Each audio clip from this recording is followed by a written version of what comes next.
Well, the battle for Karnataka is heating up, with both the Congress and the BJP coming out with a majority of their candidates for the assembly elections.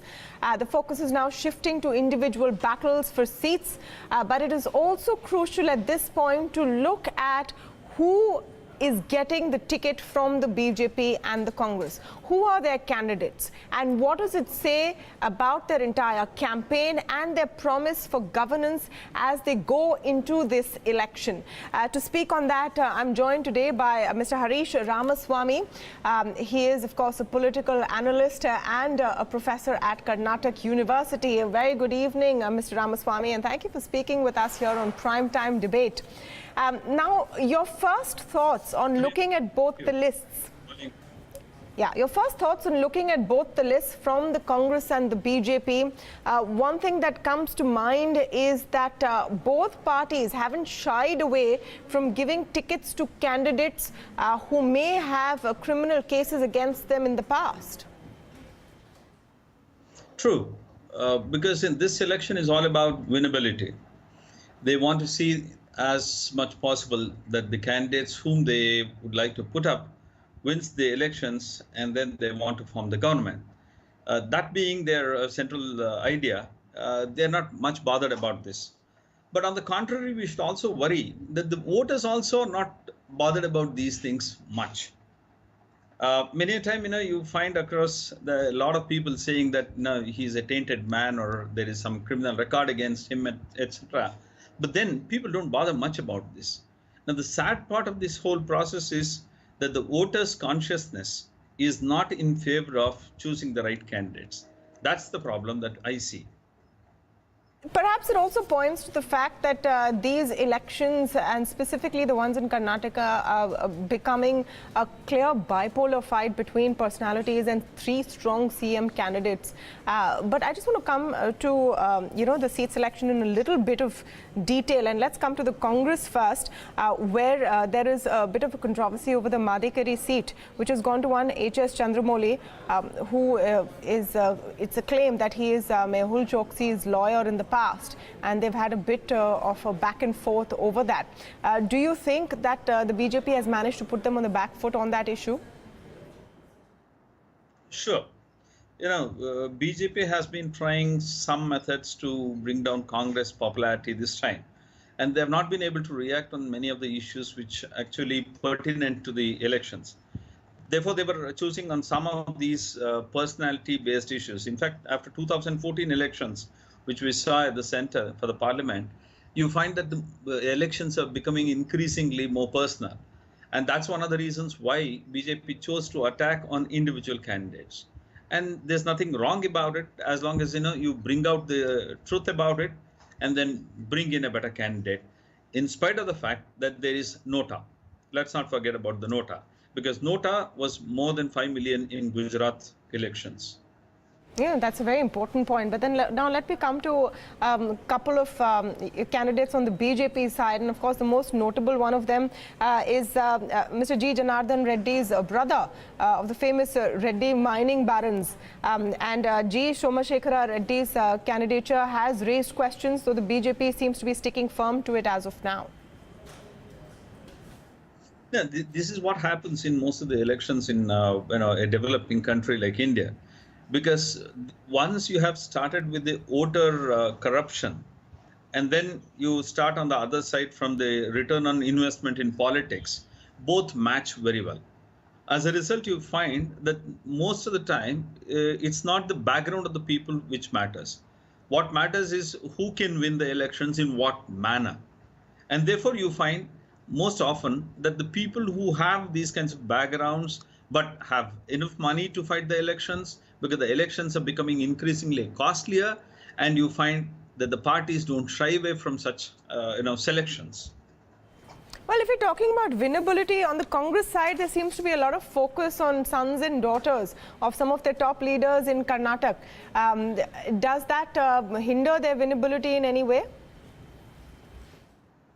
See, after 2014 elections, one of the major debates that took place was how do we cut down on this hereditary kind of seat sharing.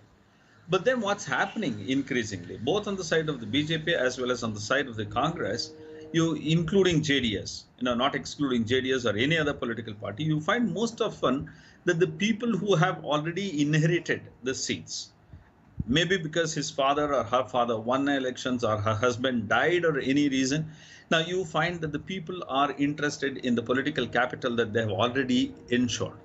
And this political capital, which is at the base level, social base which is created, actually is a factor which influences these kinds of choices.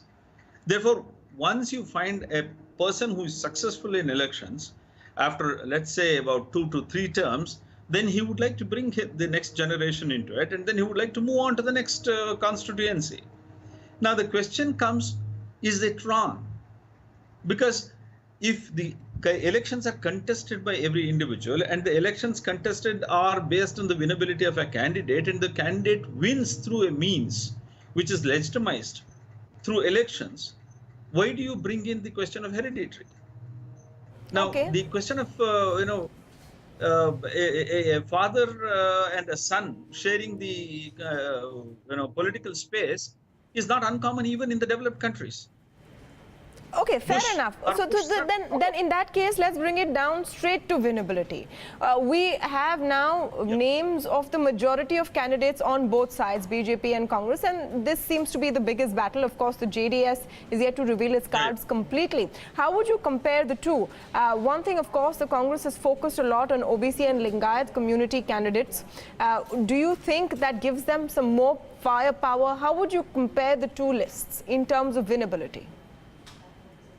Now, BJP has not come out with a full complete list, as you know, but definitely Congress has made a major move. Congress was actually suffering because they had not given a lot of representation, an amount of representation to the Lingayats for a long time. Now, this time with the issue coming up with regard to Veerashaiva and Lingayat, Congress thought it fit to win more seats from the northern part of Karnataka, ensuring more seats for the Lingayats, so that they can win the elections and then hold on to the power, state power. And as it so happens, most of the elections where the political parties have won greater number of seats in the North Karnataka have been successful in holding the state power. And that is one of the reasons why the Congress strategy is tilted towards more power to more seats to Lingayats and then the OBCs. Whereas in case of BJP is caught in the crossfire of Veerashaiva Lingayat, and they could not come up with a suitable answer. Now they are only looking at Siddaramaiah as one of the villains of dividing the caste. But more importantly, there is still some more seats that are to be given. But in the 2013 elections, if you see, Yediyurappa was the Lingayat face, and people had voted in favor of Lingayat, and therefore you find that it is possible that they are also going to give more seats to them. But in all these elections, right from UP to Gujarat to Karnataka, OBCs are the central players now. And that's a very important factor, because OBCs are in the largest number if you look at the statistics. So if you go by the census figures, you find that the, apart from scheduled caste and the Lingayats and Vakaligas, it is the OBC factor which actually influences. And it so happens that the leaders who are now in power are also from OBC, be it Modi or Siddaramaiah.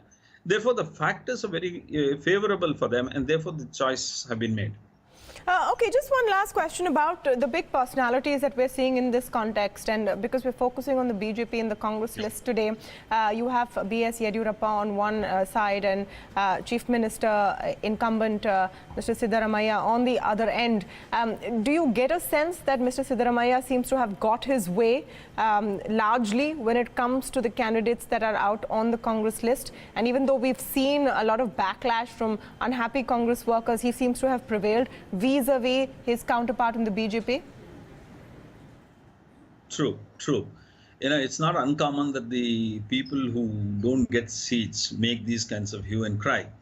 But then this time around, you find that Siddaramaiah has put his foot down. There are two important factors for this. One is, the failing of Congress itself as a party. And you find that the Congress is at a receiving point. Congress is not in a mood or in a position to command the regional leaders and then tell them that this is not going to happen.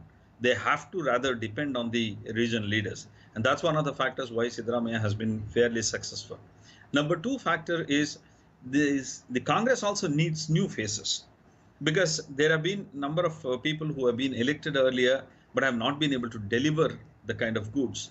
If you go to the ground level, people are agitating for the local leadership, which you can see commonly among the selections which are made within the Congress. And this is not uncommon to BJP also. But what BJP is doing is going slowly by learning from the experiences of the Congress. And that difference perhaps will make a major difference in the election outcome too. Something we'll keep an eye on. The pictures we're showing you of the protests of party workers who didn't get their tickets.